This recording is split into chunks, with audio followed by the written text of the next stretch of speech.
sur ce plateau de Bienvenue à l'immigrant. Bienvenue à ce nouvel épisode du talk show de Bienvenue à l'immigrant. Bienvenue à l'immigrant, c'était un organisme à but non lucratif qui a déjà 5 années d'existence et qui a été mis sur pied par Madame Henriette Vendon pour accueillir les nouvelles personnes, toutes les nouvelles personnes qui arrivent au Canada. Donc, Bienvenue à l'immigrant les accueille et les aide dans leur processus d'intégration. Donc, nous savons que toute personne qui immigre porte avec lui je dirais, un patrimoine culturel. Et il faut tenir compte de cette culture pour pouvoir réussir son intégration, ou bien pour pouvoir bien faire son processus d'intégration sur sa terre d'accueil. Alors, la question se pose de savoir comment, si la culture est notre façon à nous de raconter notre histoire, si la culture est notre identité, comment donc utiliser cette culture comme une richesse pour réussir son inclusion sur sa terre d'accueil. Donc, ce que je veux dire, c'est que comment ne pas laisser paraître notre culture comme étant un handicap pour nous, pour réussir notre intégration, pour réussir notre inclusion donc, dans notre nouveau pays. Alors, pour répondre à cette question, aujourd'hui, j'ai avec moi 2 personnes. J'ai avec moi Mélanie Rouvel Mayuku, qui est coach, formatrice et passionnée de culture. Et aussi Augustin Fodio, que lui, il est président, comme Mélanie aussi, il est passionné de culture et il est président de l'association culturelle Nkem Poala du Canada. Bonjour Mélanie. Bonjour Ève, merci pour l'invitation. Bonjour Augustin et bienvenue. Toi, c'est la première fois. Mélanie, c'est pas la première fois que tu viens. Augustin, toi, c'est la première fois. Comme je disais tantôt, tu es un mordu de culture et tu es président de l'association Nkem Poala du Canada. Bonjour Ève, c'est un plaisir d'être là et de partager les connaissances que nous avons ensemble, car c'est un échange qui sera important pour nous. Merci. Alors, je me suis précipitée de dire un peu qui vous étiez, mais je vais te laisser la parole pour que tu puisses dire un peu qui tu es, pour qu'on sache à qui on a affaire. Ben, comme tu l'as dit, je suis Augustin Fodio, je fais partie de plusieurs groupes culturels. Ben, je suis président de l'association culturelle, le groupe Nkem Poala Canada, qui fait dans les chants, danse et instruments aussi. Dans les chants et danse. Chant, danse, okay. Aussi les instruments de musique, mais aussi des conseils pour tout ce qui est culturel, comme des planifications des événements culturels. Oh. Donc il y a aussi ce qu'on appelle l'encadrement pour certains rites culturels que nous faisons en notre sein. Des accompagnements, même pour certaines incompréhensions des familles qui sont là, en ce qui concerne le côté traditionnel.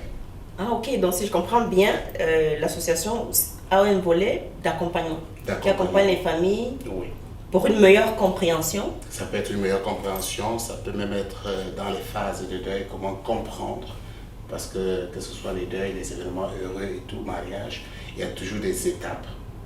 Et parfois, il faut éviter de sauter des étapes. Quand on saute des étapes, après les conséquences, on est comme perdu. On ne sait plus ce qui se passe. On est confus. On est confus. Oh, mais alors c'est une association qui est large. Ah, on touche beaucoup de choses et en ce sein-là, il y a beaucoup de notables, beaucoup de personnes qui sont ancrées dans la tradition aussi. Ici au Canada ou bien il y a son qui sont même des notables dans leur propre village et tout, et qui sont là. Mais c'est très très très intéressant. Ça veut dire que tantôt tu as dit que vous faites aussi de la musique. Oui. Qu'est-ce que ça veut dire? Ben, il y a les chants, comme le gogo, le samali, et puis d'autres types de danse dans l'Ouest Cameroun. Oui, principalement dans l'ancien Mifi, oui, dans l'Ouest. Et puis on a les chants, les instruments de musique, on peut avoir les tam-tams, les maracas. Il y a d'autres que je ne sais pas comment ça se prononce, même en français. Mais tu peux les dire... Que ce soit le djeng, on va parler de balafon, xylophone et tout ça, ben, les noms vont varier. Mais ça veut dire que l'association peut se présenter comme une véritable source de ressourcement, si je peux dire ça comme ça. Exactement. Et c'est pourquoi il faut vraiment comprendre à quoi servent les instruments. quand nous ayons comme des grelots, vous avez des grelots qu'on met au pied, ou bien dans la classe. On ne les utilise pas n'importe comment. Ok. C'est pourquoi, en fonction des événements, on peut nous voir utiliser certains et ne pas utiliser d'autres. Parce que chaque instrument a une certaine valeur, une signification en fonction des événements. Tu vois, j'avais pas tort tantôt de dire que tu es un mordu de culture. Alors, Mélanie, est-ce que tu peux nous redire un peu qui tu es pour que ce soit clair dans la tête des spectateurs quand ils vont vous écouter? Alors, qui je suis? Je suis une maman de 3 enfants, mariée. Je viens d'arriver vraiment au Canada, puisque je suis arrivée au 1er septembre. Je viens de France, donc je suis en pleine immigration. Voilà. Je suis aussi une professionnelle, c'est-à-dire que je suis coach, je suis formatrice de thérapeute. Enfin bon, on va rester pendant 3 heures si je dois vraiment faire tout le panel de tout ce que je fais et de tout ce que je sais faire. Et je suis aussi une passionnée par la culture, puisque je suis moi-même issue de différents métissages et que mes enfants sont métissés et qu'en plus nous arrivons dans une nouvelle culture. Donc j'ai envie de dire que dans ma famille ou dans mon être tout court, il y a déjà un bouillon de culture pas mal. Donc, culture, donc voilà. On va parler de culture aujourd'hui. Déjà, c'est quoi la culture pour Mélanie, Augustin? C'est quoi la culture pour vous? Ben, quand je regarde la culture, c'est tout un bagage qui peut se retrouver avec plusieurs éléments, que ce soit spirituel, matériel, psychique, un peu plus varié que chaque personne qui appartient à un groupe peut avoir en lui. Ça veut dire que chacun a une culture en fonction de ses origines, en fonction de son lieu d'habitation et en fonction de ses expériences de vécu. Et toi, Mélanie? je rejoins sa définition. Je vais juste ajouter que pour moi, et là je vais prendre la casquette du professeur en thérapie, c'est la culture, pour moi, c'est un filtre qui permet la construction de la personnalité de la personne, en fait. C'est vraiment un filtre. Et comme c'est un filtre qui se fait en fonction de nos choix. On peut appartenir, par exemple, à une culture spécifique, mais on ne prend pas toute la culture ou tout ce que nos parents nous enseignent. Nous prenons ce qui nous ressemble et ce qui nous convient. Voilà. Et pour moi, la culture, c'est vraiment ça. C'est quelque chose qui est fait à notre mesure, qui est fait en fonction de nous, et nous prenons de la culture ce qui nous intéresse. Voilà. Ça a retenu mon attention à cet endroit précis où tu dis on ne prend pas tout ce que nos parents nous enseignent ou bien nous montrent. On prend ce qui nous convient. Regardez quand on allait à l'école. Qu'est-ce que toi tu dis de ça? Le problème, c'est que la culture étant non seulement vaste mais évolutive, Clairement. il y a un problème. Pour prendre ce qu'on veut, il faut d'abord connaître ce que c'est. Or, le plus gros aujourd'hui, c'est que nous sommes méconnaissants de beaucoup de pans de nos cultures. Et quand on va même pour prendre, il faut être à mesure d'expliquer ce qu'on a pris et pourquoi on n'a pas pris l'autre. Or, s'il faut regarder, je vais prendre chez moi, que ce soit la culture bantou, les gens ont tendance à penser que c'est dans un béton forgé. Non. Cette culture, avec tout ce qu'ils ont comme us et coutumes, basée sur les expériences et surtout sur la discussion. On vous parlera dans tout événement de communication. Alors, s'il y a une culture sans communication, c'est déjà un problème. C'est pourquoi, même à travers nos chants, danses, instruments, on communique. Et ce que je veux prendre, il faut que je sois non seulement capable de le comprendre, mais que je sois apte à le recevoir. Mais ça veut dire que, si je te comprends bien, oui, c'est la culture, parce que la culture, c'est à travers la culture, on raconte notre histoire. Oui. À travers la culture, on dit qui on est, dans notre identité. Ça veut dire que quand on immigre, disons en contexte d'immigration, il faut avoir l'esprit ouvert, c'est ça que je comprends. Il faut non seulement avoir l'esprit ouvert, mais savoir que aujourd'hui le monde c'est un village planétaire. Vous pouvez ne même pas bouger, mais vous êtes dans la culture d'autrui. Ça veut dire que s'il faut choisir, prendre comme elle le dit, j'ai choisi. Mais quand je choisis, ça veut dire que je peux m'accaparer de la culture de quelqu'un sans même aller dans sa communauté. Parce qu'à travers Internet, je peux me focaliser là. Mais la question, est-ce que je comprends les fondements de cette culture? Parfois, nous naissons dans une communauté, nous grandissons, mais tout est devant nous tant qu'on ne pose pas de questions, puisqu'on nous montre toujours la base. On ne pourra pas comprendre les profondeurs de notre culture. Ben, si je reviens à Mélanie, quand tu dis on prend, ça veut dire que tu as certainement les raisons pourquoi tu dis ça. Quand tu dis on prend ce qui nous convient, ça veut dire nous convient dans quel sens? L'être humain, il fait les choses par intérêt. Donc on ne prend que ce qui nous intéresse. On posera des questions que si ça nous intéresse. Si ça ne suscite pas l'intérêt, on ne pose pas de questions, concrètement parlant. Moi, par exemple, ma culture, c'est la culture antillaise. Si on creuse, je suis martiniquaise. Donc ma culture, c'est la culture martiniquaise. Si on va plus loin, en fait, parce que je ne suis pas que antillaise, je suis martiniquaise. Mais si on va encore plus loin dans ma famille, mais dans ma famille, j'ai des Bretons, j'ai pas que des Martiniquais, en fait, finalement. Mais qu'est-ce que tu penses de ce que dit Augustin, de ce que disait Augustin tantôt, que mais avant de choisir, il faut d'abord comprendre ce que tu choisis pour comprendre et ce que tu laisses. Si ça ne t'intéresse pas, tu ne poseras pas de questions. Est-ce qu'il n'y a pas un risque que tu te perds un peu?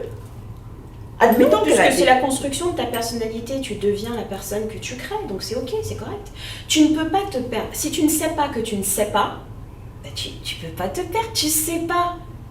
Tu commences à te perdre à partir du moment où tu te dis, attends, je me rends compte que je ne sais pas. C'est quand tu constates que tu ne sais pas, que là, effectivement, il peut y avoir de grosses questions dites existentielles. Mais quand tu ne sais pas que tu ne sais pas, ce qu'on appelle la vraie innocence, bah, tu es innocent. Tu sais pas. Et puis en plus, comme tu ne sais pas que tu ne sais pas, ça ne t'intéresse pas. Donc comme ça ne t'intéresse pas, tu poses pas de questions. Mais dis-moi, quand tu nais quelque part, tu viens avec une identité, déjà. Tu viens avec ton identité, ton essence, qu'on appelle un plein potentiel. Ouais. Donc tu viens dans une culture qui est ta culture, par exemple. Non, alors l'identité et la culture, c'est pas la même chose. L'identité, c'est ton plein potentiel, c'est qui toi tu es quand tu es livré sur Terre, d'accord? Donc tu es livré par la cigogne, dans un chou ou dans une rose. Tout le monde sait ça, d'accord? Ça, c'est la base. Ça, c'est quand tu arrives sur Terre, tu arrives avec une identité, d'accord? Quand tu arrives sur Terre, tu te rends compte très vite, dès les premières heures où tu es livré sur Terre, que tu n'es pas forcément accepté tel que tu es. C'est-à-dire que tu arrives en tant que diamant, mais un diamant pas du tout taillé. Mais dans le cas d'espèce, là, on veut dire que ta culture, c'est comme un bagage que tu viens avec. Ta culture. Et dans un contexte d'immigration, oui. Donc tu viens avec ce bagage. Quand tu pars de chez toi, tu viens avec une culture qui raconte ton histoire. Donc ton histoire, ton identité, oui. Tout ça là, ça se présente comme étant ta culture que tu viens avec. Oui. Que tu viens avec où tu es dans ton nouvel environnement. Ouais, mais la culture fait partie de la personnalité, pas de l'identité. C'est bien là la distinction. Okay. Et la personnalité, c'est quelque chose qui est évolutif. Okay. Ce qu'il expliquait tout à l'heure. Okay. Ça évolue. Donc quand tu pars avec, effectivement, je sais pas, moi par exemple, je viens de France, donc je viens avec ma culture française au Canada. D'accord ? L'erreur que je peux faire, donc pour bien rater mon immigration, l'erreur que je peux faire, parce que c'est facile, c'est très facile, c'est comme le Canada et la France se ressemblent, l'erreur que je peux faire, bah, c'est pareil. Donc pourquoi je vais poser de questions puisque c'est pareil. Et c'est là l'erreur. Parce qu'en fait, non, c'est deux sociétés différentes, bah, ils ne sont pas au même endroit. Ce n'est pas parce que les Canadiens sont les cousins des Français qu'on a le même système scolaire, qu'on a, qu'on a les mêmes conventions, qu'on a les mêmes lois. Tout est différent en fait. Mais tu m'as dévancé sur la question justement, tu as dit l'erreur qu'on pourrait faire. Ouais. Donc ça veut dire que si on s'intègre de façon... C'est-à-dire que si on prend ça à la légère, si on le fait de façon superficielle, on va forcément glisser dans cette erreur, c'est ça que tu veux dire? Alors, pour moi, rien n'est jamais superficiel, c'est juste une question d'intérêt. Je peux décider d'arriver dans un pays, peu importe ce pays, imaginons que je vais au Cameroun, j'immigre au Cameroun, et je ne m'intéresse pas à ce qui se passe autour de moi. Si effectivement je ne m'intéresse pas à ce qui se passe autour de moi, je ne peux pas m'intégrer. Parce que si tu ne t'intéresses pas à l'autre, pourquoi l'autre il s'intéressera à toi? C'est là où tu peux rater. Comment tu vas rencontrer des gens, tu vas parler avec les personnes. La culture, ça fait partie de ta personnalité. Tu vas échanger, c'est un échange. Et c'est en échangeant avec l'autre que tu vas faire évoluer ta vision du monde, que tu vas faire évoluer ta culture et que tu vas développer ce qu'on appelle la tolérance. Mais dans ce cas, excuse-moi, mais dans ce cas-ci là, si tu agis de telle manière Oui. et que tu décides, que tu fais un choix, Oui. que voici ce que je conserve, Oui. est-ce que, vu du dehors, c'est-à-dire quelqu'un qui est extérieur à toi, Oui. ne va pas conclure que toi et ta culture, ou bien ta culture à toi, Oui. c'est présente comme un handicap pour ton intégration. Parce que lui, à travers ses yeux, lui, il voit que non, toi, tu n'es pas intégré. Et que c'est ta culture à toi qui se présente comme un handicap à ton intégration. Alors, la culture n'est en aucun cas un handicap pour la personne. À partir du moment où, comme Augustin a dit, on communique, il n'y a pas d'handicap en fait. Il y a des incompréhensions, oui, mais il n'y a pas d'handicap. Si tu communiques avec l'autre, il n'y a pas de raison que vous ne puissiez pas vous comprendre, à condition qu'on soit dans un cadre de tolérance. Si on est confronté à autre chose, on est confronté à autre chose, on se comprend, d'accord? Mais si tu es dans un cadre où tu es tolérant et que effectivement l'autre a fait quelque chose que tu ne comprends pas en fait, mais ça t'interpelle, tu te dis mais tiens, bah, tu vas lui poser la question. Et vice-versa, quand tu es dans ce cadre-là, tu es dans un vrai cadre d'échange et donc dans un vrai cadre où il va y avoir de la tolérance, il va y avoir des vraies questions et puis en plus, l'autre peut te poser une question sur ta culture que toi-même tu t'es jamais posée. En fait, parce qu'il y a cet échange et tu te dis bah tiens ta question elle est tiens je vais demander à ma mère ou je vais demander parce que cette question là je me la suis jamais posée, d'accord? Donc pour moi tout est comme a dit Augustin, tout est dans la communication et pour moi la culture ne peut pas représenter un handicap. La culture est une richesse qui évolue constamment en fait.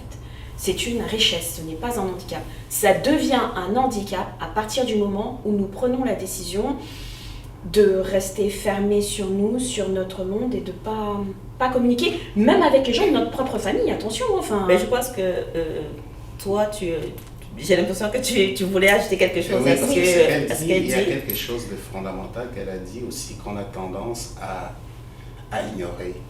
La culture, elle n'est pas héréditaire. Ok. Quand on vient au monde, on arrive dans une famille, dans une société. Et on peut s'intéresser à la culture différemment de son frère ou de l'autre quand on est dans la même maison.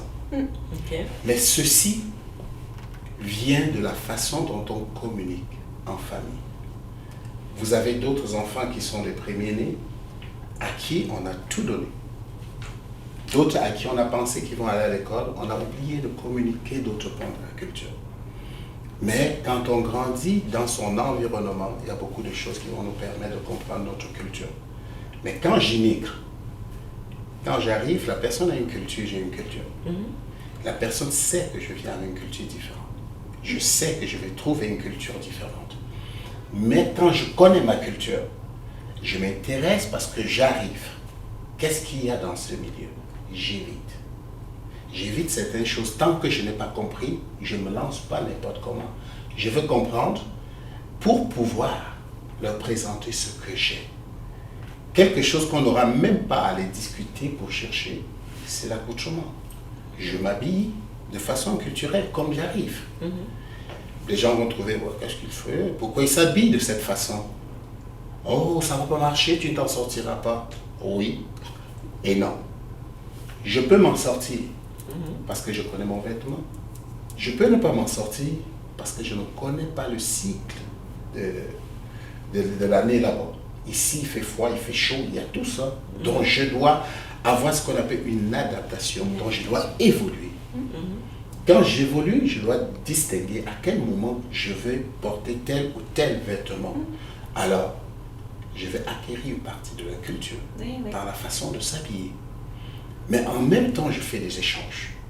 Car quand je viens de quelque part. Et il y a des propositions dans la communication qui permettent l'acceptation facile. Car nous avons besoin parfois d'aller en vacances. J'ai dit, en 2 semaines, on va au Cameroun. Je vais prendre tel vêtement, je dis, oublie ça. Ça ne te servira à rien. L'échange est là. Quand on va au Cameroun, je vais lui dire, oh, il y a les mots qui changent. Les Français qui arrivent ici ont des mots parfois qui disent le contraire par rapport à ici. Clairement. On ne peut pas entrer dans les mots qui sont là, mais on le sait. Alors ça, c'est déjà au niveau de la culture, donc l'engager. Et chacun vient aussi avec ce qu'on appelle un bagage spirituel. Oui, en effet. Et ce bagage spirituel qui fait partie de notre culture est souvent très sensible. Parce qu'on a parfois tendance à dire, oh, mes croyances, ma spiritualité est la spiritualité. Comment peut-on, à un moment... Il y a la nuance là. Ce n'est pas ça. Chacun, d'après sa culture, a une façon d'être. Quand on arrive dans des lieux, on dit, ok, c'est des lieux sacrés. Comment ils peuvent être dans des lieux sacrés? Comment ils peuvent dire, une grotte, un arbre, c'est un lieu sacré? Mais quand vous arrivez au niveau aussi du christianisme, on va voir les croix, ce sont plutôt des bois morts. On s'est dit, c'est sacré. Alors à chacun, sa façon de présenter sa culture, sa spiritualité. Mais ce serait aussi difficile de vouloir à tout prix que dans la basse-cour, le canard vient chanter comme le coq. Parce que chacun vient avec quelque chose. Et c'est cette acceptation qui permet qu'on puisse vivre aisément sa culture. Ben, généralement, en contexte d'immigration, on rencontre des personnes qui disent que, parlant des usages, des coutumes, de la façon de se comporter, de la façon de faire, des lois du pays où ils sont, ils disent non, dans ma culture, ça ne se passe pas comme ça. Dans ma culture, voici ce qui se passe, on agit ainsi, c'est comme ça que j'agis. Est-ce que ça rejoint la définition de la culture telle que vous voyez tous les deux? Le mot culture, il est utilisé à toutes les sauces. En fait, c'est comme le sel, on le met partout en fait. Je veux dire, dans ma culture, c'est comme ça, la loi, c'est comme ça. Mais la loi, c'est la loi, la culture, c'est... Enfin, c'est pas la même chose en fait. Et on fait beaucoup de confusion. Et pour être convaincu et pour convaincre l'autre, parce que quand même on cherche quand même à convaincre l'autre qu'on a raison, sinon c'est pas drôle. Donc pour bien convaincre l'autre que j'ai raison, je vais généraliser, d'accord? Je vais prendre un mastodonte. Et la meilleure manière de généraliser et pour t'imposer mon point de vue, pour te prouver que j'ai raison, je vais te dire ouais mais dans ma culture c'est comme ça. Mais en fait, je te parle pas forcément de ma culture. Enfin, je veux dire, c'est pas parce que chez toi, la loi dit que les chiens doivent faire caca, par exemple, dans le caniveau, que c'est culturel, en fait. Faut pas tout mélanger. D'accord? Donc, la culture, effectivement, c'est quelque chose de tellement large que parfois, par facilité, pour éviter justement d'être en confrontation, parce que des fois on peut venir de la même culture et de ne pas être d'accord en fait.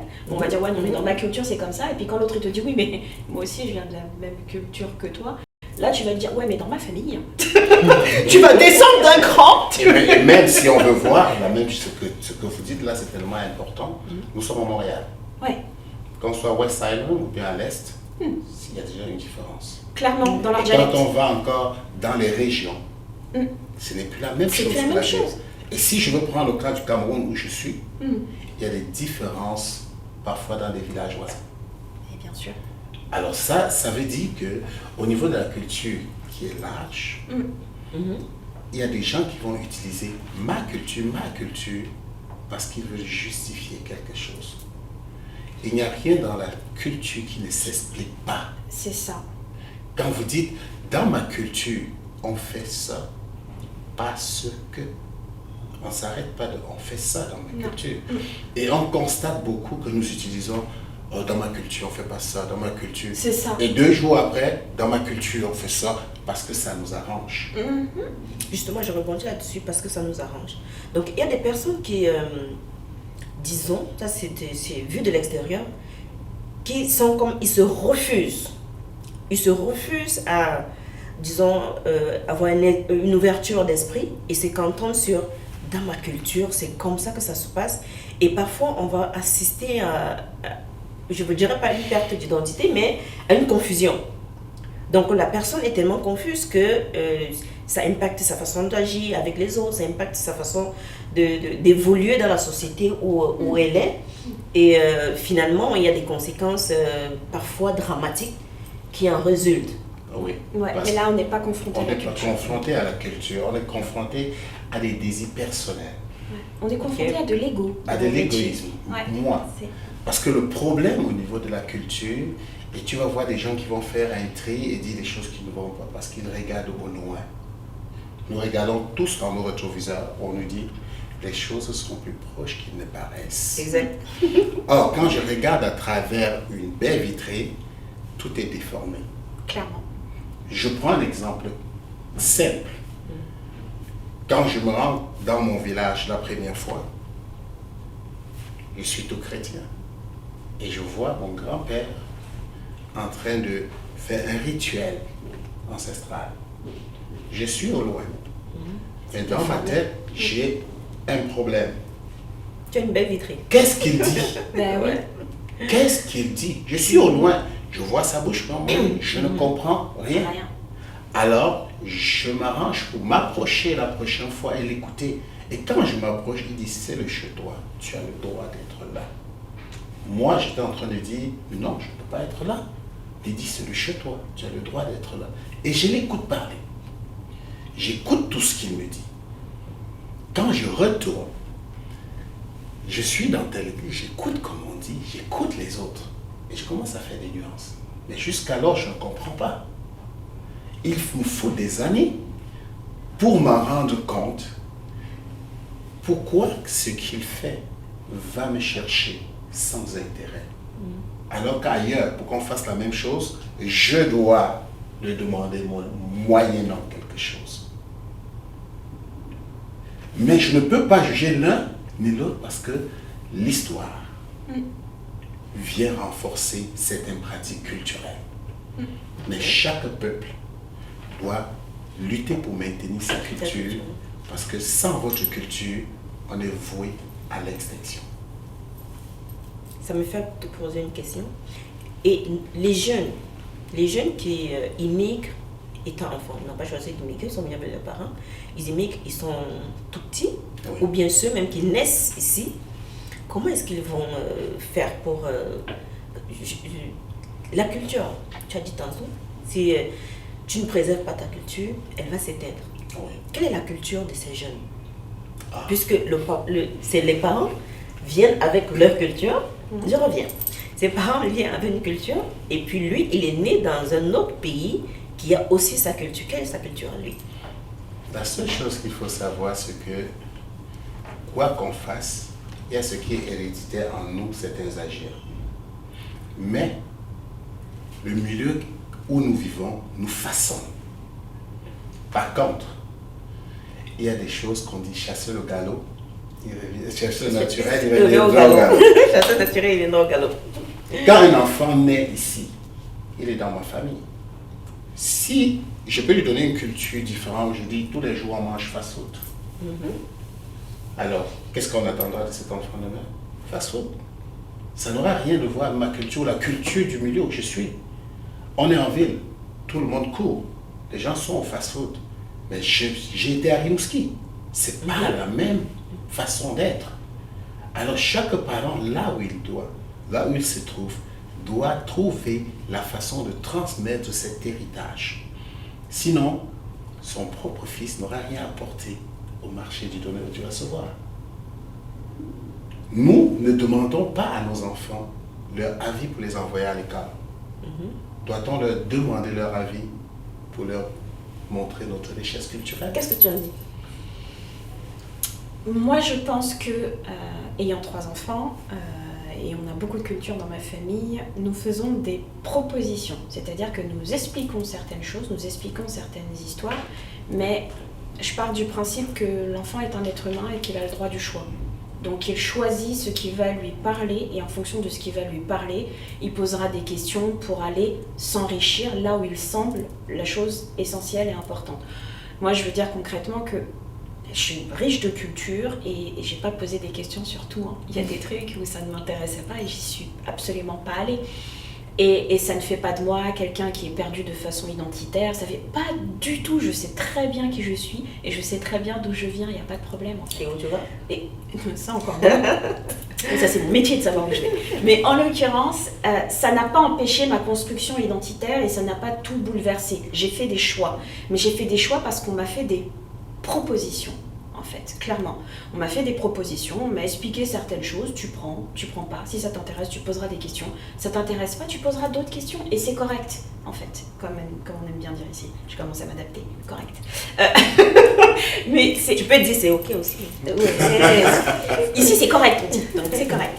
Et donc voilà, moi je pense sincèrement que la transmission culturelle, c'est un échange, c'est une communication.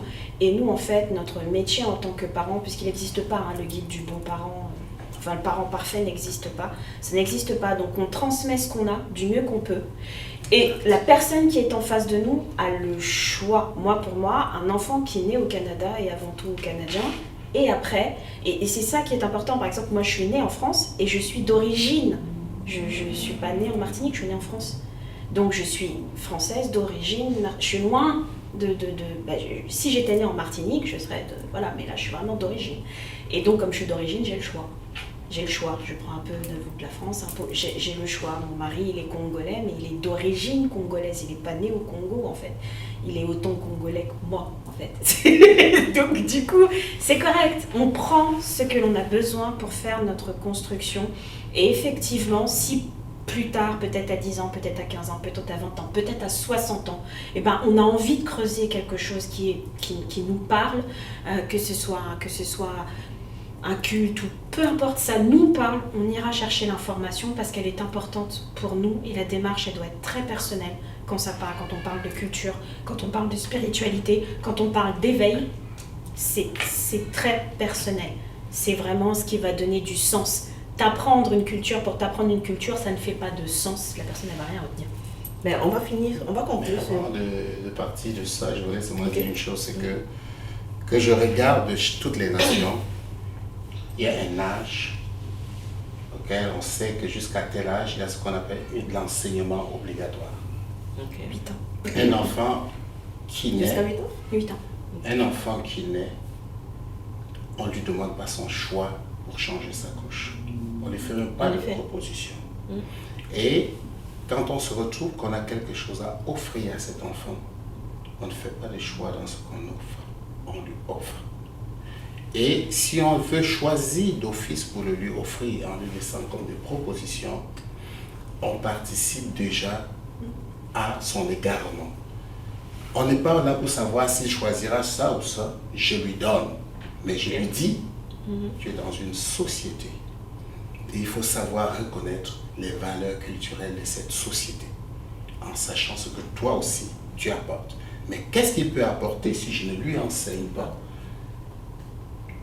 Que ce soit avec mon épouse, ça fait un travail qu'on le fait, et même en communauté, on essaye de le faire, pour que cela puisse permettre à l'enfant d'avoir aussi ce qu'on appelle un bagage.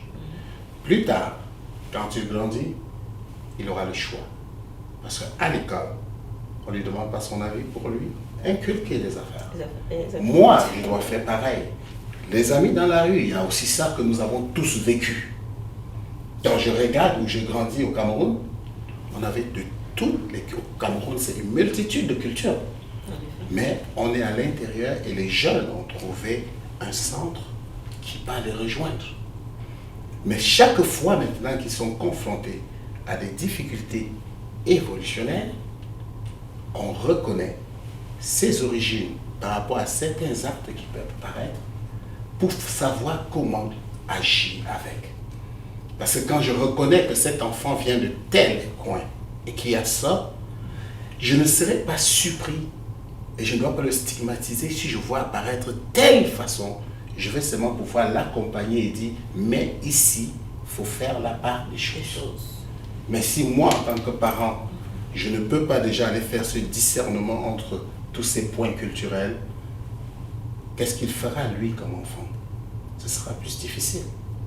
On le voit dans les mariages, on le voit même dans les funérailles, où les gens veulent évoluer, même contre l'évolution. On en trouve partout. Et après, 2-3 ans, c'est les mêmes qui viennent dire, oh, tel problème, tel problème, tel problème. Ils ne se rappellent pas que j'ai sémé quelque chose et je dois récolter. Mais c'est pour ça que, pour parler un peu des activités que tu fais, je sais que tu es très impliqué justement sur le plan culturel auprès des jeunes. Oui. Donc, à leur enseigner, comme tu disais tantôt, tu leur donnes des connaissances que les parents jugent que les enfants doivent savoir. Oui. Doivent savoir. Donc, ça m'amène à conclure, c'était une très belle échange, à conclure sur cette note qui m'amène à cette dernière question, en fait, pour essayer de regrouper un peu tout ce qu'on a dit. Donc, on est dans un contexte d'immigration. Donc, on va dire, en contexte d'immigration, comment est-ce qu'il faut faire? Est-ce que, j'ai déjà la réponse pour vous deux, je sais. Est-ce que préserver sa culture serait pour nous plutôt une richesse? Ce n'est même pas une richesse individuelle. Ce n'est pas seulement une richesse individuelle. C'est même une richesse communautaire, collective. Ok. Parce que si je prends, je ne suis pas cuisinier. Maman le fait bien sa cuisine. Madame le fait bien. Quand on va au niveau de la cuisine et on vous dit, ah, vous êtes française. Quelle est la cuisine française que vous allez nous apporter? Vous êtes d'origine. On ne doit pas vous demander, est-ce que vous avez oublié? C'est un peu ça la société dans laquelle on se retrouve. Ah, vous êtes maghrébin? Oh, le couscous algérien, ou bien telle chose. Qu'est-ce que vous avez? Même si vous êtes né au Canada, on ne vous demandera pas, on ne cherchera pas à savoir où vous êtes né, vous êtes d'origine. Est-ce que vous avez la capacité de faire cette cuisine? Si vous ne le connaissez pas, on va dire, elle nous apporte quoi? Puisque nous connaissons déjà tout ce qui est là. C'est vous qui commencez à vous mettre à l'écart d'un partage et d'un échange riche qui doit permettre à chacun de s'épanouir. C'est vrai qu'il ne faut pas prendre ça au premier degré. Parce que si les parents ne peuvent pas le faire, il y a toujours des moyens, pas pour les parents, mais pour que l'enfant ait aussi quelque chose à échanger dans son milieu. Si j'arrive et je veux faire la poutine, ils savent comment on fait la poutine. Mais, et puis, tout le monde mange la poutine, tout le monde mange pâté chinois, et nous tous on essaye. Après presque 20 ans ici, je comprends que chaque fois qu'on faisait des 5 à 7 entre nous, pour l'échange culturel, chacun venait avec un maître de son pays. Oui. Alors c'est une très grande richesse, où quand on dit on va danser, je dis ok, il va m'apprendre le triple swing. Okay. Et moi, je vais lui apprendre le samali ou quelque chose d'autre. Ça veut dire que qu'on le veut ou non, c'est une très grande richesse. La preuve, on a la Saint-Patrick qui est ici, qui n'est pas québécois. Mais on le fait et qui est devenu comme une tradition aussi. En effet. Alors, un peuple est riche quand il a plusieurs traditions variées, qu'il sait mettre chaque tradition à sa place et valoriser ses cultures et ses différents échanges. Waouh. Mélanie, qu'est-ce que tu en dis? Je dirais que je suis partiellement d'accord, c'est-à-dire d'accord à 80%, pour la simple bonne raison que pour moi, un être humain amène toujours quelque chose. Quel que soit ce quelque chose. Un être humain amène toujours quelque chose. N'amène rien. C'est pas parce que c'est impossible pour ne rien ramener, il faut être mort. Tu ne peux pas ne rien ramener, c'est impossible, c'est impossible. C'est-à-dire que, ok, je suis d'origine, je sais pas, marocaine de 5e génération, d'accord? C'est-à-dire que moi, c'est vraiment très loin de moi, d'accord? Et je sais pas faire un couscous. Et alors? Enfin, t'es avant tout un être humain, t'auras forcément quelque chose. T'as forcément quelque chose à apporter, t'as forcément quelque chose à partager. Et ce quelque chose fera la richesse du groupe et fera ta richesse à toi. Pour moi, en contexte d'emmigration, tu viens avec qui tu es, tu ne peux pas, tu viens avec qui tu es, oui. Avec ta culture, avec tes croyances, tu viens avec ton histoire, ton bagage. D'autant plus que de l'histoire, tu ne parles jamais de l'histoire, c'est-à-dire que tu ne parles jamais de la culture du pays en réalité, tu parles seulement de ce que toi tu crois de cette culture, tu ne parles pas de l'histoire.